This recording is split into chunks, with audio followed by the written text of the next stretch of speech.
انسان جب کسی شخص سے پیار کرنے لگے، کسی کو اپنا رہبر اور رہنما ماننے لگے، پھر اگر وہ اس ہستی کو جہتوں میں اور مختلف قسم کی سمتوں میں قید کرنے لگے تو اس کی محبت کمزور سی نظر آتی ہے۔ کہے کہ مجھے فلاں سے پیار ضرور ہے، پر اتنا ہے، اتنا نہیں ہے، اس حد تک ہے، اس سے آگے نہیں ہے، اتنا کروں گا، اس سے آگے نہیں جاؤں گا، اتنی بات مانوں گا، اس سے زیادہ نہیں مانوں گا، تو محسوس ہوتا ہے کہ اس شخص نے محبت کی نہیں۔ محبت تو اطاعت پر مجبور کر دیتی ہے، محبت تو انسان کو مجنون بنا دیتی ہے۔ اللہ کے پیارے رسول صلی اللہ تعالیٰ علیہ وآلہ وسلم کی محبت ہم پر ضروری قرار دی گئی۔ جس طرح حدیث پاک میں یہ فرمایا گیا نا کہ تم اتنی دیر تک مومن نہیں ہو سکتے جب تک ہر چیز سے بڑھ کر، ہر شخص سے بڑھ کر نبی پاک علیہ السلام سے پیار نہ کرو، اسی طرح قرآن مجید نے فرمایا کہ فلا و ربک، اے محبوب ہمیں آپ کے رب کی قسم، اے محبوب آپ کے رب کی قسم، لا یؤمنون حتی یحکموک فیما شجر بینہم، یہ اس وقت تک مومن نہیں ہو سکتے جب تک اپنے ہر معاملے میں آپ کو حاکم تسلیم نہ کر لیں۔ یہ آپ کو حاکم تسلیم کر لیں، ہر بات میں آپ کا حکم ماننے لگیں تو آپ کا رب پھر ان کو مومن مانے گا۔ ہر معاملے میں، نماز پڑھنے میں بھی نبی پاک کا حکم ماننا ہے، اور شادی کرنے میں بھی نبی کریم کا حکم ماننا ہے، روزہ رکھنے میں بھی حضور کا حکم ماننا ہے، اور تجارت کرنے میں بھی نبی کریم علیہ السلام کا حکم ماننا ہے۔ جس طرح ہم لوگوں نے نوافل پڑھنے میں، تلاوت کرنے میں رسول کریم علیہ السلام کی بات کو سننا ہے، اسی طرح ہم نے فیصلے کرنے میں، کچہری میں جانے میں، عدالت میں پہنچنے میں، وہاں بھی ہم نے نبی کریم صلی اللہ تعالیٰ علیہ وسلم کی بات پر ہی غور کرنا ہے، اور سرور کائنات علیہ السلام کو ہر معاملے میں از اول تا آخر اپنا حاکم تسلیم کرنا ہے۔ جب ہم اس مفہوم کو سادہ لفظوں میں لیتے ہیں نا کہ ہر معاملے میں حضور سید عالم صلی اللہ علیہ وسلم کا قول فیصل ہوگا، تو پھر ہم کہتے ہیں کہ دنیا میں جب نظام مصطفیٰ نافذ ہو پھر حضور کا قول فیصل ہے۔ یعنی جس طرح حضور کی بات مسجد کے ممبر سے مانی جا رہی ہے، اسی طرح پارلیمنٹ میں بھی اسی طرح حضور کی بات کو تسلیم کیا ہے۔ جس طرح نبی پاک علیہ الصلاۃ والسلام کی بات کا نفاذ ہم نماز روزے کے معاملے میں غور سے سنتے ہیں، مسئلہ پوچھتے ہیں، باریک ہو کے چلتے ہیں، اسی طرح جب جج فیصلہ کرے تو پھر بھی اس نے رسول اللہ صلی اللہ علیہ وسلم کے دین کو ہی دیکھنا ہے۔ نظام مصطفیٰ صلی اللہ علیہ وسلم جب نافذ ہوگا، دنیا میں حضور کا قانون جب نافذ ہوگا تو پھر ٹھنڈی ہوا چلے گی۔ مسلمانوں کا یہ مسئلہ ہے کہ یہ نبی پاک سے پیار تو کرتے ہیں اور الحمدللہ بڑا کرتے ہیں، لیکن یہ پیار کو جہتوں اور سمتوں میں قید کرتے ہیں۔ یعنی مسجد میں آ کے درود شریف پڑھتے وقت اگر حضور کے غلام ہوتے ہیں تو فیصلہ کرتے وقت اور اپنے حق میں فیصلہ سنتے وقت، اس وقت بھی ہمیں نبی پاک کا ہی غلام ہونا چاہیے۔ ہمیں ووٹ لیتے وقت بھی حضور کے غلام اور ووٹ دیتے وقت بھی نبی پاک صلی اللہ علیہ وسلم کے غلام۔ جب تک نظام نافذ نہیں ہوتا، نظام، یورپ کو آپ کی نماز سے تکلیف ہی کوئی نہیں، تو نماز پڑھنے کے لیے مسجدیں بنانے کی اجازت دیتے ہیں، قرآن پاک جتنا مرضی آپ وہاں پڑھیں وہ اجازت دیتے ہیں، آپ زکاتیں دیں جتنی مرضی، وہاں سے لوگ چندے اکٹھے کر کے یہاں نہیں لے آتے، کریں جو مرضی۔ ان کو آپ کی نہ نماز سے پریشانی ہے، نہ مسئلہ زکوٰۃ سے پریشانی ہے، نہ صوم و صلات سے مسئلہ ہے، ان کو تو مسئلہ یہ ہے کہ کچہری میں کہیں نبی پاک کا دین نہ آ جائے، ان کو تو مسئلہ یہ ہے کہ کہیں پارلیمنٹ میں حضور کا دین نہ آ جائے۔ دو قومی نظریے کیا ہیں اور نظریہ پاکستان کیا ہے جس کی بنیاد پر پاکستان بنا؟ بڑے ٹھنڈے دل سے میری بات کو سمجھیے گا۔ پاکستان اگر اچھی سڑکوں کے لیے، ترقی کرنے کے لیے بنا تھا تو یہ ترقی ہندوستان میں رہ کے بھی ہو سکتی تھی۔ انڈیا والے کہتے ہیں کہ ہم نے ترقی نہیں کرنی، کچی سڑکوں پہ چلنا ہے، ہم نے ٹیکنالوجی نہیں بنی، یہ کام وہاں بھی ہو سکتا تھا۔ اگر آپ یہ کہیں کہ پاکستان جمہوریت کی مضبوطی کے لیے بنایا تھا کہ ڈکٹیٹر کوئی نہیں آئے گا، صرف جمہوری قوتیں کام کریں گی، تو جمہوریت میں تو انڈیا بظاہر آگے نکل گیا ہے، ان کی جمہوریت تو زیادہ اچھی نظر آتی ہے، کبھی ڈکٹیٹر نہیں آیا۔ آپ نے پاکستان کیوں بنایا؟ اگر آپ نے یہی کام کرنے تھے، فحاشی اور یانی اور جو مرضی جس کے من میں آئے کرے، اور کوئی فرق نہ ہو یہاں کے اور وہاں کے کلچر میں، رشوت خوری، بھتہ خوری اور ناجائز فروشی، سارے کام اگر ہونے تھے تو یہ کام وہاں بھی ہوتے ہیں۔ پاکستان کیوں بنا؟ کیوں اتنی ساری 40,000 لوگوں نے اپنی جانوں کی قربانیاں دیں؟ دنیا کی سب سے بڑی ہجرت ہوئی ہے، سب سے بڑی، جب پاکستان بنا۔ یہ سب سے بڑی ہجرت تھی، اتنی بڑی ہجرت ہی کبھی نہیں ہوئی۔ کیوں اتنا کچھ ہوا؟ وہ اس لیے ہوا کہ ہمیں بتایا گیا تھا کہ وہاں نہ سوشلزم، نہ وہاں خالی جمہوریت کا راگ الاپا جائے گا، بلکہ ایک بلند نعرہ لگایا گیا تھا۔ نعرہ کیا تھا؟ پاکستان کا مطلب کیا؟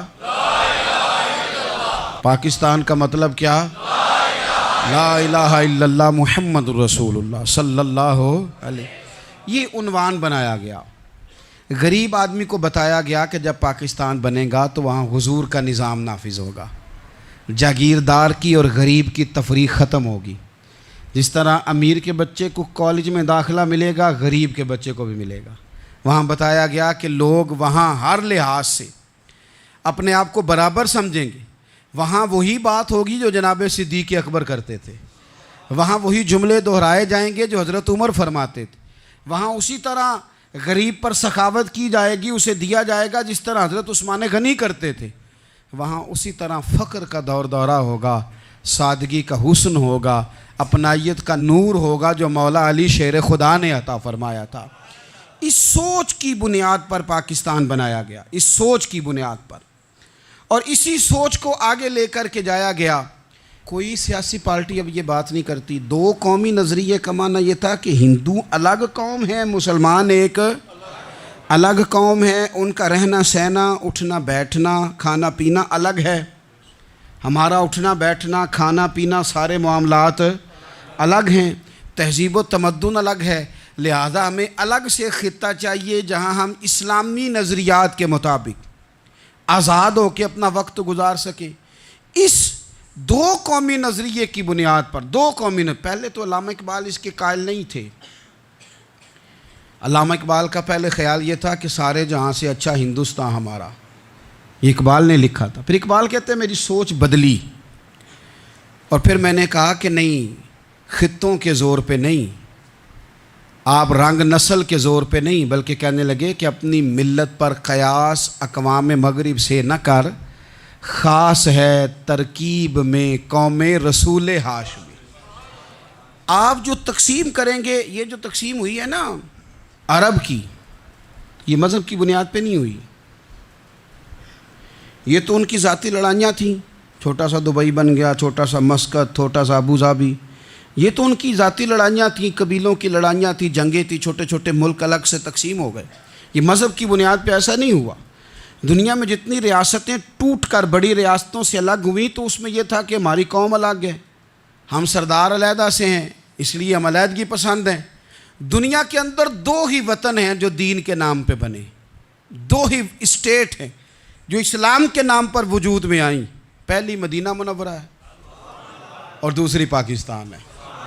خالص مذہب کے نام پر یہ دو ریاستیں وجود میں ہیں، ایک مدینہ طیبہ اور دوسرا پاکستان۔ پاکستان کا مطلب کیا؟ لا الہ الا اللہ محمد رسول اللہ صلی اللہ علیہ وسلم۔ اس بنیاد پر اس وطن کو، خطے کو حاصل کیا گیا، یہی نعرہ لگایا گیا، یہی نعرہ محمد علی جناح لگاتے تھے، یہی ڈاکٹر اقبال لگاتے تھے، یہی نعرہ چودھری رحمت علی لگاتے تھے، یہی وہ نعرہ تھا جس نعرے کو تحریک پاکستان کے قائدین نے آگے پہنچایا۔ اس زمانے میں جو رائٹر لکھتے تھے ان کی تحریریں آپ آج بھی نکال کے دیکھ لیں، وہ کہا کرتے تھے کہ پاکستان قائم ہوگا تو امیر غریب کی تفریق ختم ہوگی، پاکستان میں وہی نظام آئے گا جو نظام رسول پاک صلی اللہ علیہ وسلم لے کے آئے، قرآن کو نافذ کر دیا جائے گا۔ یہ اس زمانے کے لوگ لکھا کرتے تھے، بیان کرتے تھے، اسی کا ابلاغ ہوتا تھا۔ پتہ نہیں پھر کس کی نظر لگی، کیا ہوا، اور تحریک پاکستان میں جذباتی طور پر علماء نے کردار ادا کیا۔ علماء نے، حضرت مولانا عبدالحامد بدایونی، حضرت مولانا سید نعیم الدین صاحب مراد آبادی، حضرت مولانا عبدالعلیم صاحب میرٹھی، اور ایک بڑا نام امیر ملت حضرت پیر سید جماعت علی شاہ صاحب محدث علی پوری، 100 سال سے زیادہ عمر کے بابا جی تحریک پاکستان کے لیے جلسے ہو رہے ہیں۔ بابا جی سے اٹھا نہیں جاتا، تو جس طرح 4 لوگ چارپائی پہ جنازہ اٹھاتے ہیں، اس طرح 4 لوگوں نے چارپائی پہ بابا جی کو اٹھایا ہوا ہے، امیر ملت سید زادے، اور چارپائی ان کی اٹھا کے جلسوں میں لے جائی جاتی ہے، اور وہ تقریریں کرتے ہیں اور کہتے ہیں سنو بھائی، جو مسلم لیگ کو ووٹ نہیں دے گا پھر ہم اس کا جنازہ بھی نہیں پڑھائیں گے، جو ووٹ نہیں دے گا ہم دفن بھی نہیں ہونے دیں گے اپنے قبرستانوں میں، جو ووٹ نہیں دے گا ہمارا مرید ہی نہیں۔ اتنے جذبات میں لا کے 40,000 لوگوں نے قربانیاں دیں۔ ایک نظریہ تھا کہ ہندو الگ قوم ہے، مسلمان ایک، اور پھر پاکستان بنایا گیا۔ آج کیا دھما چوکڑی ہے، کیا ذاتوں پاتوں کی بنیاد پر؟ یہ تو ہندوؤں کا طریقہ تھا کہ وہ ذاتیں پاتیں گنتے تھے کہ یہ برہمن ہے، یہ شوتری ہے، یہ کھتری ہے، یہ فلانا ہے، یہ ہمارے گھر نہیں آ سکتا، یہ نیچ ہے۔ اور اگر آج اس ملک میں بھی الیکشن ذات کی بنیاد پہ لڑا جائے، اور یہاں بھی صرف اس لیے سپورٹ کیا جائے کہ یہ میری برادری کا ہے، صرف اس لیے سپورٹ کیا جائے کہ میرا قبیلہ ہے، پہلے دیکھا جائے کہ یہاں کون سی برادری مضبوط ہے تو اس کینڈیڈیٹ کو ٹکٹ دیا جائے، تو پھر کیا آپ نے وطن بنا کے کیا کمال کیا؟ تو اس کا ایک نظریہ ہے۔ کیا نظریہ ہے؟ کہ مسلمانوں کا رہنا، اٹھنا، بیٹھنا، کھانا پینا الگ ہے۔ دیکھو ایک سادی سی بات ہے،